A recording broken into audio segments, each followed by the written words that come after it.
নববর্ষের ষড়যন্ত্র ফাঁস, তিতলির মুখ থেকে সব সত্যি কথা বের করলো রাহুল।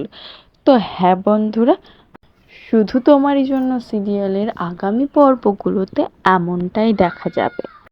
গল্পের শুরুতেই আমরা দেখতে পেয়েছি তিতলি রাহুলকে একান্তে ডেকে বলে, রাহুল তুমি আমাকে ছাড়া বাঁচবে না বলো।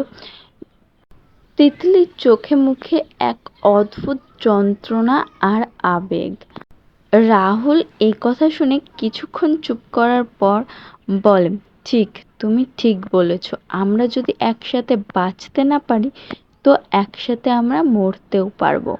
এ কথা বলে রাহুল তিতলির হাতটা শক্ত করে চেপে ছাদার কিনারে নিয়ে যায়।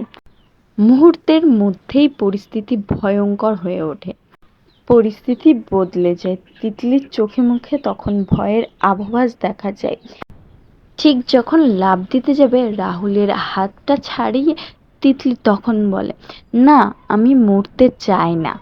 এই এক মুহূর্তে যেন পরিস্থিতি পুরো পাল্টে যায়। রাহুল তখন বলে, তাহলে তুমি এতদিন যেগুলো করছিলে সব নাটক ছিল? এরপর তিতলি সব কাঁদতে কাঁদতে বলে দেয় যে আমি এতদিন যা করেছি সবই নাটক ছিল।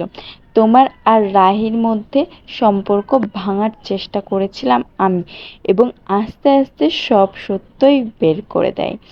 রাহুল তখন বলে যে তোমার আসল রূপ আজকে বাড়ির সকলে দেখবে। এই বলে টানতে টানতে নিচে নেমিয়ে দেয়। এভাবেই ফাঁস হয়ে যায় তিতলির ষড়যন্ত্র।